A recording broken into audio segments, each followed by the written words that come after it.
What's going on, YouTube? We are in the micro scale garage, and got some stuff going on in the garage here. Some work going on the F-150.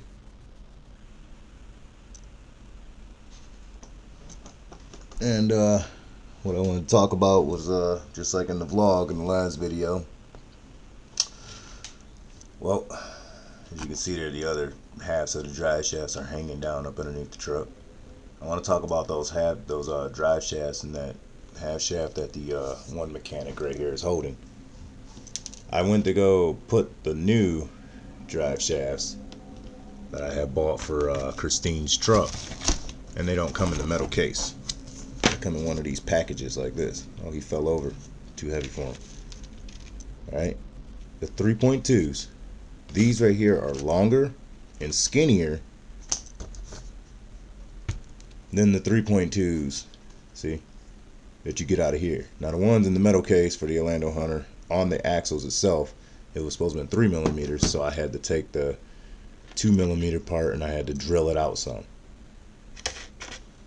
No, on my transmission side I had to drill it out because I'm running the metal gears in that truck. So let me find my camera. You can see here, that's where I had to drill it out. I mean, that's not a problem on Kristine's Datsun.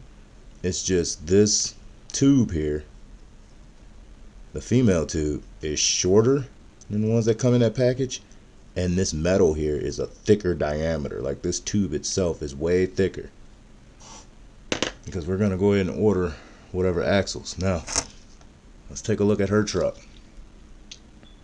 She is not getting my tires, you guys. It looks pretty cool with those tires. Let's get the ambush bodies on backwards. Let's get this ambush out of here real quick. Let's set him back over in here. Go ahead, pop this body off. Now, what I want to talk about is, like, when I was working, when I was putting this together, these are the new shafts that came out of the plastic package, the 3.2 Orlando Hunter axles. This shaft here is longer. You know what I'm saying? Like, this shaft, if you look at it, I know it's kind of hard to see. Let's see if we can get a better view. This shaft here is skinnier and it's longer. So when I had the fronts on, I had the new males on the transmission sides, and I had the females from the F-150 on the axles. So when I was putting it together last night, I'm like, man, it's not, it's not going up and down like this, not telescoping. And I'm like, what the heck is going on? So I grabbed my micrometers out, and just looking at it, like, here's one right here. Like, look at that. You can just tell it's fatter, you know what I'm saying? And I'm like, well, still, why isn't it fitting? And then it was binding up. Like, you see how there was that much space? When I tried to compress the suspension down, well, there's no suspension, but when I tried to compress it down, it was stopping, like, right there. And I'm like, holy cow, something's not right, you know? So, right now we got the 120 motor in, and I got the axles all squared away on her truck. I'm going to go ahead and put the stock Orlando Hunter tires on there so I can get my F-150 tires back. The other problem that I'm having, though, with this truck is how I'm going to do the shock mounts and how I'm going to actually mount the body to this frame. I don't know yet. And then I'm thinking, because of how skinny and slender, you guys can't see it. Let's go ahead and flip the body over.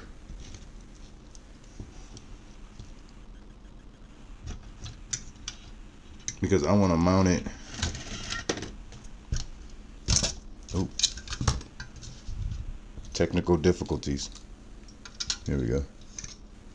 I want to mount it, where it looks scale, right? So I'm thinking about taking these rails right here and putting a 90-degree bend on them, so that way it will come down the center line of the body, and then they would just do a 90-degree bend, skirt, and then they'll do another bend. So they'll come along this wheel well channel here. So I can use the shock mounts, so I can mount the body, because if I put them here, it's gonna be sitting in the middle. Either I would have to, for it to be flush, I would have to cut a hole in her body, and which I don't want to do. I want to keep it looking scale. So my option is to bend these rails at a 90-degree angle here, number 90, so it'll come along this wheel well here, and I can drop in the shock mounts. And then in the front, where that blue line is, I'm gonna cut and trim all that so that the front rails, it's kind of hard to do this with one hand,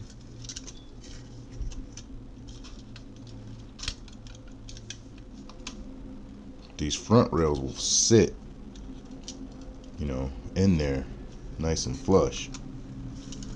Now we might got something going on here.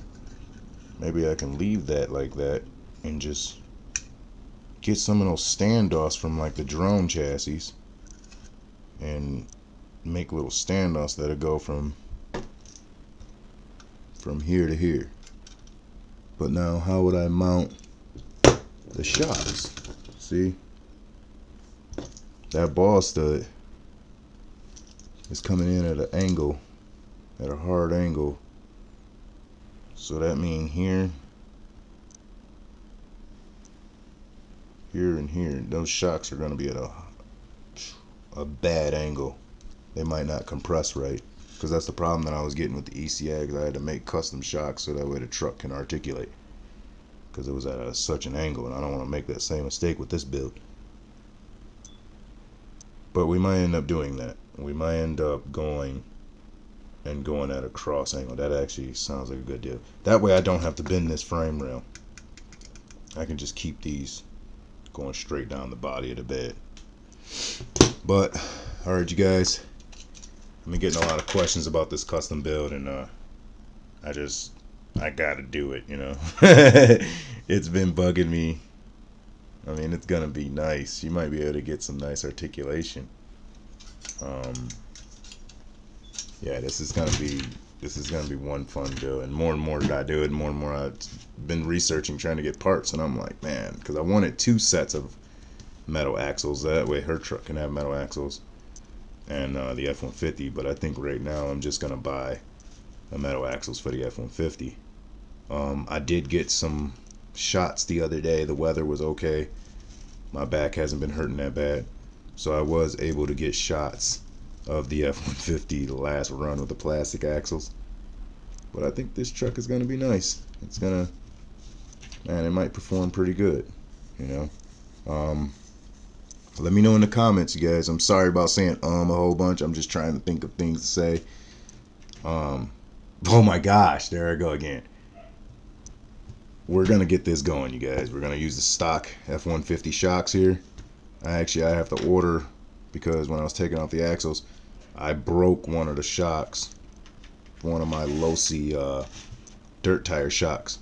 But I was up at Nakian the other day, and I was looking through their micro aisle. They actually had some metal Team low-C dirt tire shocks. So not only will we get the metal axles, but we're gonna go with try and put the metal low-C shocks on the F-150.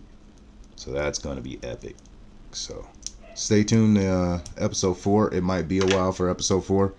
I got Adrian's birthday party coming up March 1st, so I got to do a lot of things for that. I got to get him some gifts, and I also got to fix his Proline ambush. The screw for his servo saver came out, so I got to find a screw for that.